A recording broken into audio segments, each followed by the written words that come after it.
Capítulo 1. Introducción.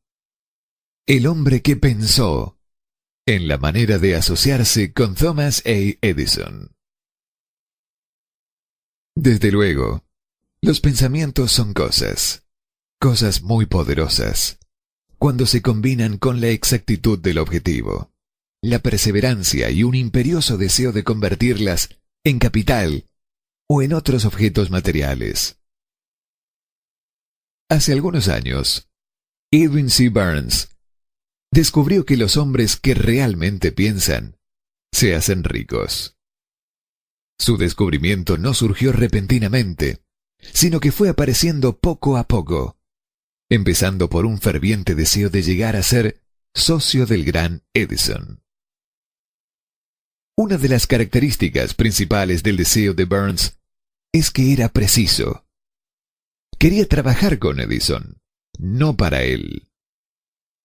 Observe con detenimiento la descripción de cómo fue transformando su deseo en realidad y tendrá una mejor comprensión de los principios que conducen a la riqueza. Cuando este deseo surgió por primera vez en su mente, Burns no estaba en posición de actuar según ese impulso del pensamiento. Dos factores obstaculizaban su camino.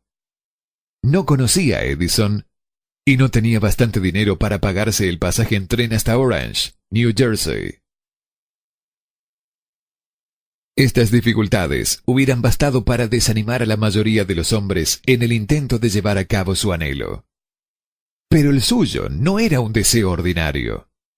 Él estaba tan determinado a encontrar una forma de llevar a cabo su sueño que finalmente decidió viajar en un tren de carga en lugar de fracasar. Burns se presentó en el laboratorio de Edison y anunció que había ido a hacer negocios con el inventor. Hablando de su primer encuentro con Burns, Edison comentaba, años más tarde, que estaba de pie ante mí, con la apariencia de un vagabundo. Pero había algo en su expresión que transmitía el efecto de que estaba decidido a conseguir lo que se había propuesto. Yo había aprendido, tras años de experiencia, que cuando un hombre desea algo tan imperiosamente, que está dispuesto a apostar todo su futuro a una sola carta para alcanzarlo, tiene asegurado el éxito. Le di la oportunidad que me pedía, porque vi que él estaba decidido a no ceder hasta triunfar. Los hechos posteriores demostraron que no me equivoqué. No podía haber sido el aspecto del joven lo que le proporcionara su comienzo en el despacho de Edison, ya que ello estaba definitivamente en su contra. Lo importante era lo que él pensaba. Si el significado de esta afirmación se podría llevar a cada persona que la lee, no habría necesidad del recordatorio de este libro.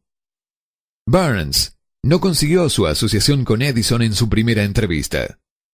Obtuvo la oportunidad de trabajar en el despacho de Edison a un sueldo muy nominal, realizando una labor que no era significativa para Edison, pero muy importante para Burns. Esto porque le daba una oportunidad de mostrar su mercancía, donde su prospecto socio podría verlo.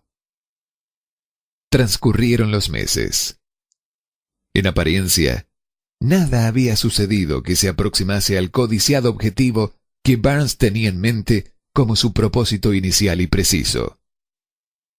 Pero algo determinante estaba aconteciendo en los pensamientos de Burns. Intensificaba constantemente su deseo de convertirse en socio de Edison. Los psicólogos han afirmado, con todo acierto, que cuando uno está realmente preparado para algo, aparece. Burns se hallaba listo para asociarse con Edison.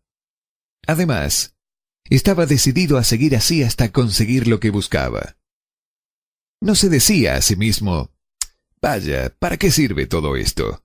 Supongo que acabaré por cambiar de idea y probaré con un trabajo de vendedor. En cambio, se decía, he venido aquí a asociarme con Edison, y eso es lo que haré aun cuando me lleve el resto de mi vida. Estaba convencido de ello. ¿Qué historia tan diferente contarían los hombres si adoptaran un propósito definido y mantuvieran ese propósito hasta que el tiempo lo convirtiese en una obsesión?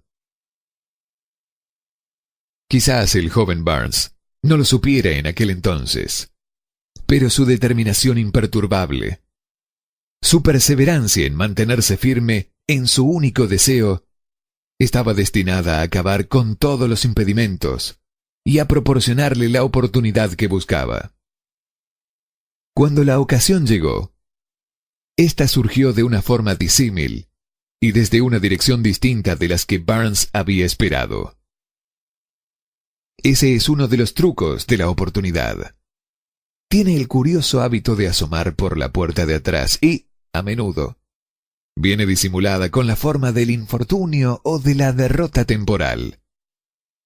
Tal vez por eso hay tanta gente que no consigue reconocerla.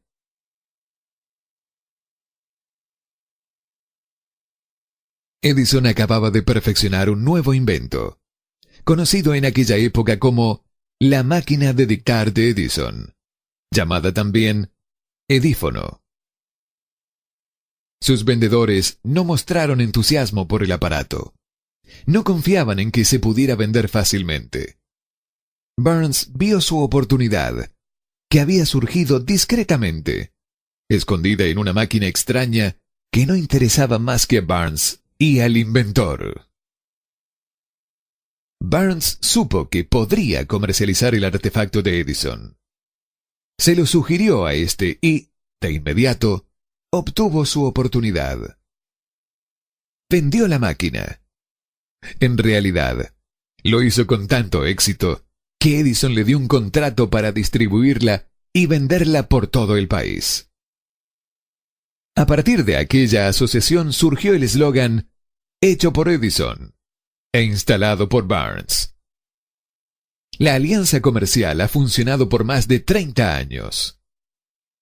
A partir de este acuerdo, Barnes se hizo millonario, pero también consiguió algo mucho más importante. Demostró que uno, realmente, puede pensar y hacerse rico.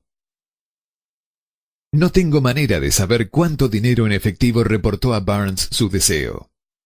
Tal vez fueran 2 o 3 millones de dólares, pero la cantidad, cualquiera que sea, se torna insignificante cuando se la compara con la posesión que adquirió en forma de conocimiento definido de que un impulso intangible se puede convertir en ganancias concretas por medio de la aplicación de principios conocidos. Barnes literalmente se pensó en asociación con el gran Edison. Se pensó dueño de una fortuna. No tenía con qué empezar, excepto la capacidad de saber lo que quería y la determinación de permanecer fiel a ese deseo, hasta haberlo alcanzado. No tenía dinero para empezar. Tenía poca educación. No tenía influencias, pero sí tenía iniciativa, fe y deseo de ganar. Con estas fuerzas intangibles, se transformó en el número 1, como el inventor más grande que jamás ha vivido. Ahora veamos una situación completamente diferente y estudiemos un hombre que tuvo una total evidencia tangible de riqueza, pero la perdió, debido a que se detuvo 3 pies antes de llegar a la meta que estaba persiguiendo. A 1 metro del oro. Una de las causas más comunes del fracaso es el hábito de abandonar cuando uno se ve preso de un fracaso temporal. Todos son culpables de este error en un momento u otro. Un tío de R.B. Derby se vio ilusionado con la fiebre del oro, en los días en que era una condición endémica. Se fue al oeste a cavar para hacerse rico. No sabía que se ha sacado más oro de los pensamientos de las personas que de la tierra. Obtuvo una licencia y se fue a trabajar con el pico y la pala. El camino era dificultoso, pero su deseo de oro era categórico. Después de varios meses de trabajo, obtuvo la recompensa de descubrir una veta de brillante mineral. Necesitaba maquinaria para extraer el elemento. Con discreción, cubrió la mina, volvió sobre sus pasos a su hogar en Williamsburg, Maryland, y les contó a sus parientes y a algunos vecinos del hallazgo. Todos reunieron el dinero necesario para la maquinaria y la enviaron a la mina. Darby y su tío volvieron a trabajar en ella. Extrajeron el primer carro de mineral y lo mandaron a un fundidor. Las utilidades demostraron que poseían una de las minas más ricas de Colorado. Con unos pocos carros más de mineral, saldarían todas las deudas.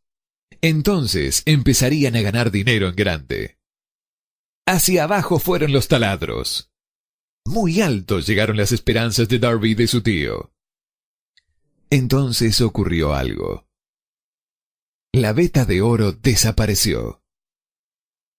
Habían llegado al final del arco iris, y la olla de oro no estaba allí. Perforaron en un desesperado intento por encontrar la veta nuevamente, pero fue en vano. Finalmente, acordaron abandonar. Vendieron la maquinaria a un chatarrero por unos pocos cientos de dólares y tomaron el tren de vuelta a casa. El chatarrero llamó a un ingeniero en minas para que observara la mina e hiciera una inspección. El ingeniero informó que el proyecto había fracasado porque los dueños no estaban familiarizados con las vetas falsas. Sus cálculos indicaban que la veta reaparecería a 1 metro de donde los Darby habían dejado de perforar. Allí fue exactamente donde fue hallada. El chatarrero extrajo millones de dólares en oro de aquella mina porque supo buscar el asesoramiento de un experto antes de renunciar.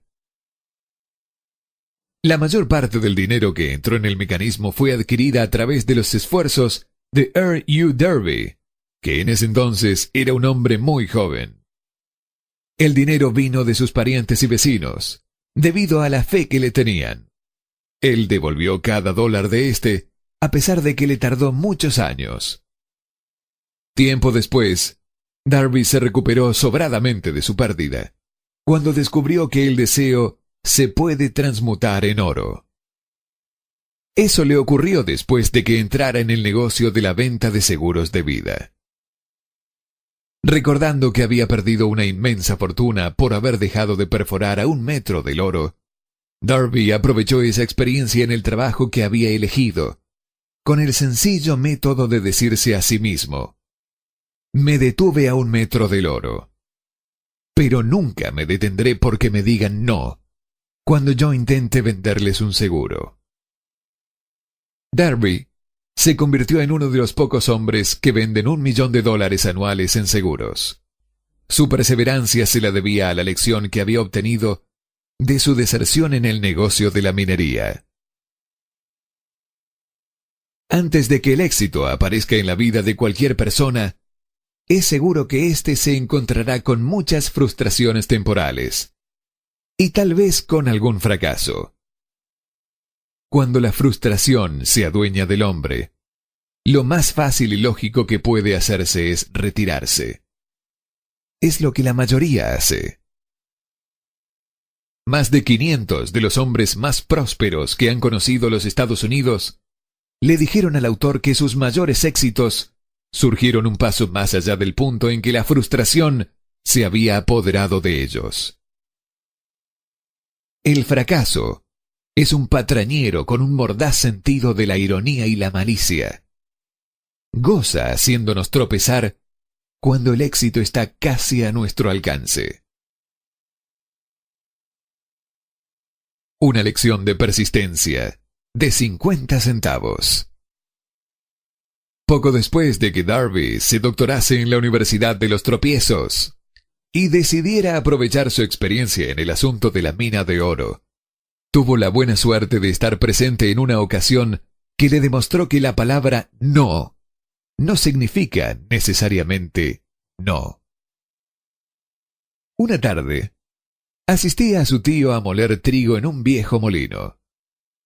Este dirigía una gran granja, donde vivían algunos granjeros arrendatarios de color.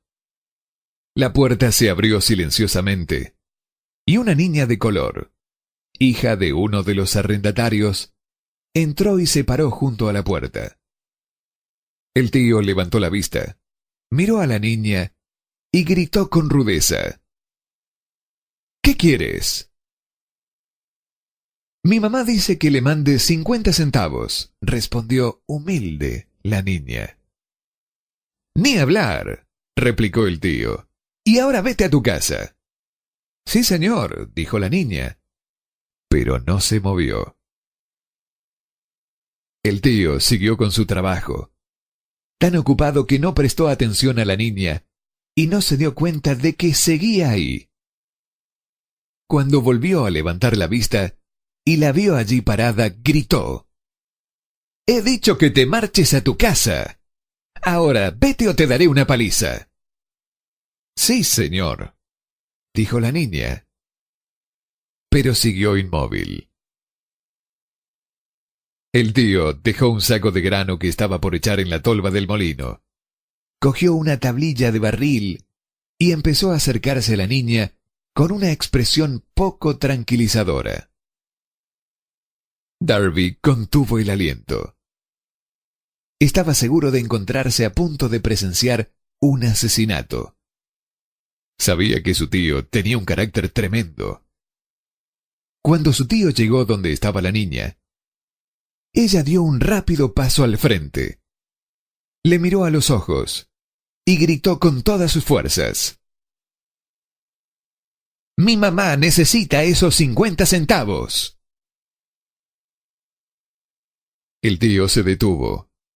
La miró unos instantes y luego dejó lentamente la tablilla de barril a un lado. Se metió la mano en el bolsillo, sacó $0.50 y se lo ofreció a la niña. Ella tomó el dinero y se encaminó despacio hacia la puerta, sin quitar los ojos del hombre al que acababa de derrotar. Después de que la niña se hubo ido, el tío se sentó en una caja y permaneció mirando por la ventana durante más de 10 minutos. Estaba cavilando, sorprendido, sobre la derrota que acababa de sufrir. Darby también se hallaba reflexivo. Esa era la primera vez en su vida que había visto a un niño de color dominar a un blanco adulto. ¿Cómo lo había hecho? ¿Qué le había ocurrido a su tío para que perdiera su ferocidad y se volviera dócil como un cordero? ¿Qué extraño poder había empleado esa niña para hacerse dueña del momento? Estas y otras preguntas similares llenaban la mente de Darby, pero no halló las respuestas hasta muchos años después, cuando me relató la historia. Curiosamente, el relato de esa extraña experiencia la escuché en el viejo molino, el mismo sitio donde su tío recibió la lección. Extraordinariamente también, dediqué casi un cuarto de siglo al estudio del poder que le permitía a una analfabeta niña de color conquistar a un adulto inteligente. En aquel polvoriento y viejo molino, el señor Darby me relató la historia del extraño triunfo y terminó preguntándome: ¿cómo entiende esto? ¿Qué oculto poder guardaba esa niña para dominar por completo a mi tío? La respuesta a esa interrogante la encontrará en los principios que se describen en este libro. La respuesta es categórica y completa. Contiene detalles e instrucciones suficientes para que cualquiera entienda y aplique la misma fuerza con la que la niña se encontró de forma accidental. Manténgase alerta y observará el extraño poder que acudió en ayuda de la niña. tendrá un vistazo de ese potencial en el próximo capítulo. En alguna parte del libro encontrará una idea que avivará su capacidad receptiva y pondrá a su alcance, para su propio beneficio, ese mismo poder irresistible. La comprensión del mismo puede aparecer ante usted en el primer capítulo, o tal vez surja en su conciencia más adelante. Puede presentarse en forma de una sola idea, o quizá la encuentre en la naturaleza de un plan, o en un propósito. Una vez más, puede hacerle volver sobre sus pasadas experiencias de frustración o de fracaso, para aportar alguna lección mediante la cual usted recupere todo lo que había perdido en su derrota. Después de haberle explicado al señor Darby el poder que la niña de color había empleado, quizás sin saberlo, él repasó de inmediato sus 30 años de experiencia en la venta de seguros de vida y estuvo francamente de acuerdo en que su éxito en ese campo se debía, en gran parte, a la lección que había aprendido de la muchacha. El señor Darby señaló: cada vez que un posible comprador trataba de deshacerse de mí, sin hacerse el seguro, yo visualizaba a la niña, parada en el viejo molino, con sus ojazos desafiantes, y me decía a mí mismo: tengo que conseguir esta venta. La mejor parte de las ventas que he hecho han sido a personas que me habían dicho que no. El señor Darby asimismo recordó su error al detenerse a un escaso metro del oro. Pero esa experiencia tenía una bendición oculta. Me enseñó a seguir perseverando sin importar las dificultades. Fue una lección que necesité aprender antes de lograr éxito en cualquier ámbito. Esta historia del señor Darby, de su tío, de la niña y de la mina de oro, probablemente la leerán centenares de hombres que se ganan la vida como vendedores de seguros de vida. Y el autor desea ofrecer a ellos la sugerencia de que Darby le debe a esas dos experiencias su capacidad para vender más de $1 millón anuales en seguros de vida. La vida es extraña y a menudo inestimable. Ambos, los éxitos y fracasos, tienen su origen en experiencias.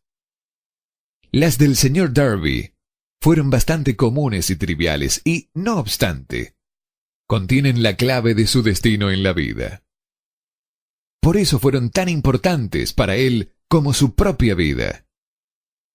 Sacó partido de ellas porque las analizó y supo encontrarles la enseñanza. Pero, ¿qué pasa con el hombre que no cuenta con el tiempo ni la inclinación para estudiar el fracaso en busca del conocimiento que pueda conducirlo al éxito? ¿Dónde y cómo va a aprender el arte de convertir los errores en escalones hacia la oportunidad? Para responder a esas interrogantes, se ha escrito este libro. La respuesta se expone en una descripción de 13 principios.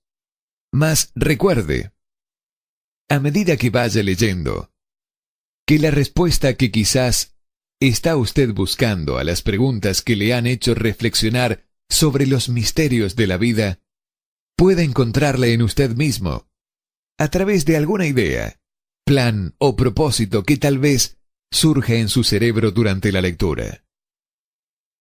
Todo lo que se necesita para alcanzar el éxito es una buena idea. Los principios descritos en este texto contienen medios y formas de crear ideas útiles.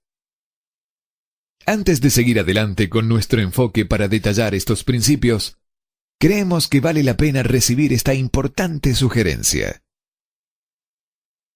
Cuando las riquezas empiezan a aparecer, lo hacen con tanta rapidez y en tal abundancia, que uno se pregunta dónde habían estado ocultas durante todos esos años de penurias. Esta es una afirmación asombrosa, y tanto más, Si tenemos en cuenta la creencia popular de que la fortuna premia solo a quienes trabajan mucho durante demasiado tiempo. Cuando usted comience a pensar y a hacerse rico, observará que la riqueza surge de un estado mental, con un propósito determinado, con poco trabajo duro o sin trabajo duro alguno. Usted o cualquier otra persona puede estar interesado en saber cómo adquirir ese estado mental que atraerá la riqueza. He pasado 25 años investigando, analizando a más de 25.000 personas, porque también yo quería saber cómo los ricos llegan a ser ricos. Sin esa investigación, este libro no podría haber sido escrito. Deténgase aquí en una verdad muy significativa. La depresión financiera de 1929 continuó registrando un récord de destrucción, hasta que un tiempo después llegó al poder el presidente Roosevelt. Luego, la depresión fue desapareciendo. Al igual que cuando un eléctrico en un teatro enciende las luces tan gradualmente que la oscuridad se hace luz antes que usted se percate de ello. Así lo hizo el período del miedo en las mentes de las personas, que gradualmente se desvaneció y se convirtió en fe. Observe con gran atención, tan pronto como domine los principios de esta manera de pensar, y empiece a seguir las instrucciones para aplicar esos principios, que su nivel económico empezará a aumentar, y que todo lo que usted toque comenzará a transmutarse en haberes para su propio beneficio. ¿Imposible? De ninguna manera. Una de las mayores debilidades de la especie humana es la típica familiaridad del hombre con la palabra imposible. Él conoce todas las reglas que no darán resultado. Sabe todas las cosas que no pueden hacerse. Este libro se escribió para quienes buscan las reglas que han hecho de otras personas de provecho y están dispuestos a jugárselo todo con esas reglas. Hace muchos años, compré un fino diccionario. Lo primero que hice fue buscar la palabra imposible y cuidadosamente removerla del libro. Eso sería algo bastante inteligente que usted podría hacer. El éxito le llega a las personas que se vuelven conscientes de él. El fracaso le llega a las personas que se permiten volverse conscientes del fracaso. El propósito de este libro es ayudar a quien quiera aprender el arte de cambiar de enfoque, del fracaso al triunfo. Otra debilidad que se encuentra en demasiadas personas es el hábito de medirlo todo y a todos por sus propias impresiones y creencias.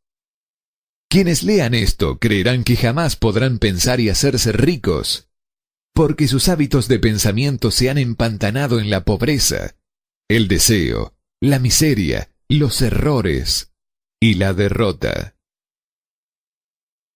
Estas personas, lamentablemente, me recuerdan a un chino distinguido que fue a los Estados Unidos a recibir una educación americana. Acudía a la Universidad de Chicago. Un día, el presidente Harper se encontró con ese joven oriental en el campus. Se detuvo a charlar con él unos minutos y le preguntó qué le había impresionado como la característica más destacable del pueblo estadounidense. Bueno, replicó el estudiante, la extraña forma de sus ojos. Tienen unos ojos rarísimos. ¿Qué decimos nosotros de los chinos? Nos negamos a creer lo que no entendemos. Pensamos neciamente que nuestras propias limitaciones son el patrón adecuado de las limitaciones. Por supuesto, los ojos de los demás son rarísimos, porque no son como los nuestros. Millones de personas ven los logros de Henry Ford después que él llegó y lo envidian, debido a su buena fortuna, suerte o genio, o lo que sea a lo que se debe la fortuna de Ford. Quizás una persona de cada cientos de miles saben el secreto del éxito de Ford, y aquellos que lo conocen son muy modestos o muy reticentes a hablar sobre ello, debido a su simplicidad. Una sola transacción ilustraría el secreto perfectamente. Hace varios años, Ford decidió producir su ahora famoso motor V8. Eligió construir un motor con los 8 cilindros alojados en un solo bloque, y dio instrucciones a sus ingenieros para que fabricaran un prototipo. El proyecto estaba ya plasmado sobre el papel, pero los ingenieros acordaron que era simplemente imposible alojar 8 cilindros en un motor de un solo bloque. «Produzcanlo de todas maneras», dijo Ford. «Pero es imposible», respondieron ellos. «Adelante», ordenó Ford. «Y no dejen de trabajar hasta haberlo conseguido.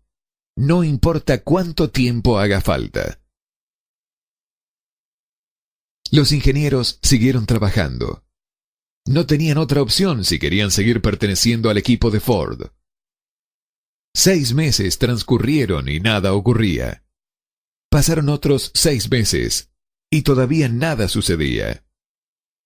Los ingenieros probaron todos los planes concebibles para llevar a cabo las órdenes, pero aquello parecía incuestionable. Imposible. Al concluir un año, Ford se reunió con los ingenieros, que volvieron a informarle de que no habían encontrado una manera de cumplir sus órdenes. «Sigan con el trabajo», dijo Ford. «Quiero ese motor y lo tendré». Continuaron haciendo pruebas y, entonces, como por arte de magia, el secreto quedó desvelado. La tenacidad de Ford había vencido una vez más. Quizás esta historia no esté descrita con precisión detallada, pero las circunstancias y el resultado son los correctos. Deduzca de ella, usted que desea pensar y hacerse rico, el secreto de los billones de Ford. Si puede, no tendrá que buscar tan lejos. Henry Ford tuvo éxito porque comprendió y aplicó los principios del éxito. Uno de ellos es el deseo. Saber lo que uno quiere. Recuerde esta historia de Ford mientras lee, y señale las líneas en que se describe el secreto de su extraordinaria obra.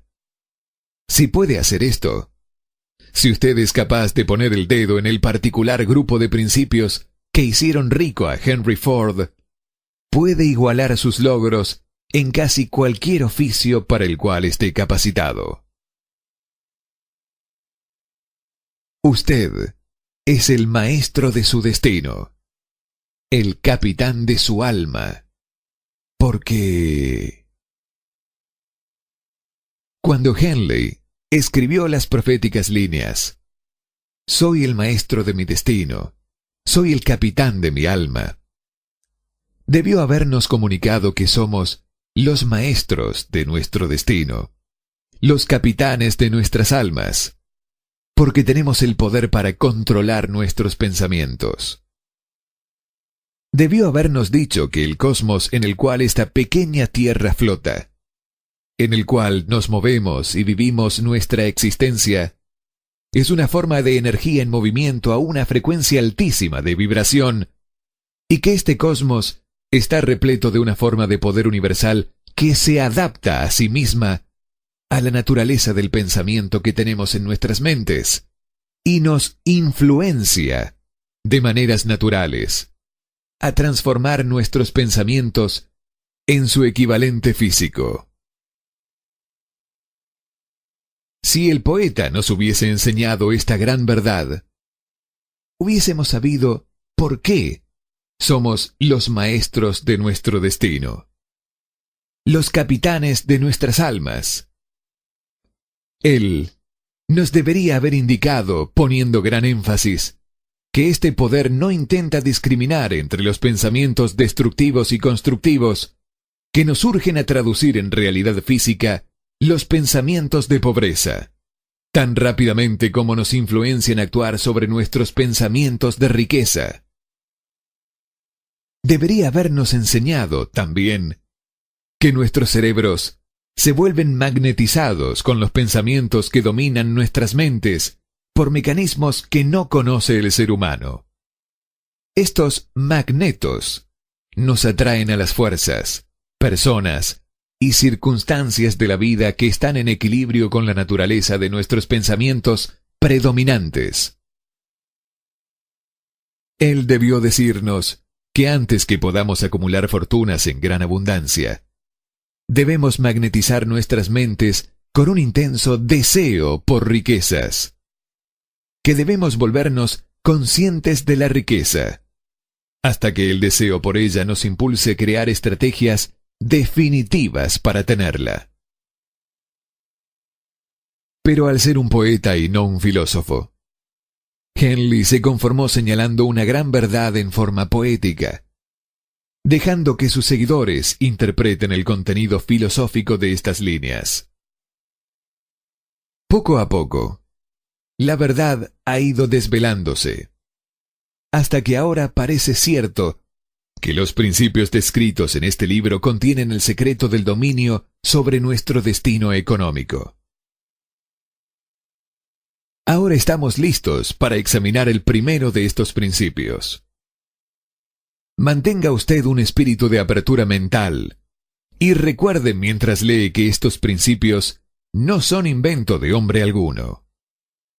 Estos fueron acumulados de la experiencia de vida de más de 500 hombres que realmente acumularon grandes riquezas en cantidades descomunales. Hombres que comenzaron en la pobreza, con poca educación y sin influencias. Los principios funcionaron para estos hombres. Usted puede ponerlos a funcionar por su propio beneficio permanentemente. Verá cuán fácil es. Antes de leer el siguiente capítulo, quiero señalar que este transmite información verdadera que podría fácilmente cambiar su destino financiero, como definitivamente ha traído cambios de impresionantes proporciones para dos personas descritas. Quiero mencionarle además que la relación entre estos dos hombres y yo es tal que no podría haberme tomado ninguna libertad con los hechos, incluso si es que así lo hubiera deseado. Uno de ellos ha sido mi amigo personal por más de 25 años. El otro es mi propio hijo. El éxito inusual de ambos, éxito al cual generosamente le dan crédito al principio descrito en el capítulo siguiente, éxito al cual generosamente le dan crédito al principio descrito en el capítulo siguiente, es una justificación más que suficiente a esta referencia personal como un medio de destacar el poder de este principio. Hace más de 25 años, pronuncié un discurso en la ceremonia de graduación en el Salem College en Salem, Virginia Oeste. Enfaticé el principio detallado en el capítulo siguiente con tanta pasión que uno de los miembros de la clase que se graduaba se apropió del mismo, haciéndolo parte de su filosofía de vida. Este hombre es hoy parte del Congreso y un elemento importante para la presente administración de Franklin D. Roosevelt. Justo antes de que este libro fuera entregado al editor, él me escribió una carta en la que expresa claramente su opinión sobre el principio delineado en el capítulo siguiente. Decidí publicar su carta como introducción a dicho capítulo. Esta entrega una idea de los beneficios que le aguardan. Estimado Napoleón, mi servicio como miembro del Congreso me ha entregado una visión más profunda sobre los problemas de hombres y mujeres. Estoy escribiendo para ofrecer una sugerencia que puede ser de ayuda a millares de personas. Con disculpas, debo asegurar que el consejo, si se actúa de acuerdo a él, significará varios años de trabajo y responsabilidad para usted. Sin embargo, hago la sugerencia debido a que conozco su gran amor por ofrecer un servicio útil.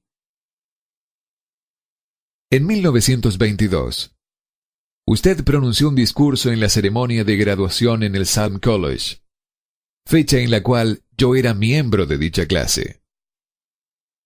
En aquel discurso, usted sembró en mi mente una idea que ha sido responsable de la oportunidad que yo tengo ahora de servir a la gente de mi patria y que será responsable, en gran medida, de cualquier éxito que pueda lograr en el futuro. La sugerencia que tengo en mente es que usted ponga en un libro lo más importante del discurso que pronunció en la Universidad de Salem, para, de esta forma, darle a los ciudadanos de América una oportunidad de beneficiarse por sus muchos años de experiencia y asociación con los hombres que, por su grandeza, han hecho de América la nación más rica del planeta.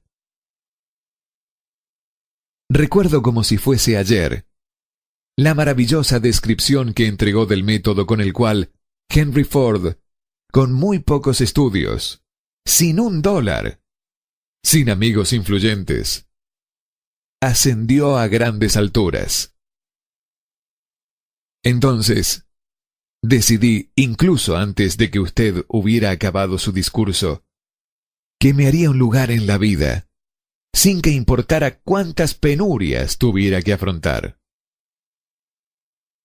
Miles de jóvenes terminarán sus estudios universitarios este año. Y en los años venideros, cada uno de ellos estará buscando un mensaje tan alentador como el que yo recibí de usted. Querrán saber dónde ir, qué hacer, cómo lanzarse a la vida. Usted puede decírselo, porque ha ayudado a resolver los problemas de muchas personas. Si hay alguna manera posible en la que usted pudiese entregar este gran servicio, permítame ofrecerle la sugerencia de incluir en cada libro uno de sus cuadros de análisis personales, de manera tal que el lector del libro obtenga el beneficio de un completo autoinventario, señalando, tal como usted lo hizo hace muchos años atrás, exactamente qué hay en el camino al éxito. Un servicio como este proveería a los lectores una imagen completa e imparcial de sus defectos y virtudes. Significaría para ellos la diferencia entre el éxito y el fracaso.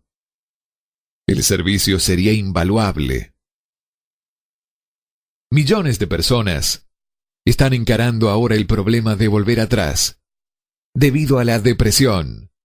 Y hablo por experiencia personal cuando digo que conozco que estas personas formales le darán la bienvenida a la oportunidad de contar sus problemas y de recibir sus sugerencias en busca de una salida. Usted conoce los problemas de quienes enfrentan la necesidad de comenzar desde cero. Existen miles de personas, hoy, en América, que quisieran saber cómo pueden convertir sus ideas en dinero. Gente que debe comenzar con mucha dificultad, sin financiamiento, y amortizar sus pérdidas. Si alguien puede ayudarles, es usted. Si publica el libro, me gustaría tener el primer ejemplar que salga de la imprenta, autografiado por usted. Con mis mejores deseos, créame, cordialmente suyo. Jennings Randolph.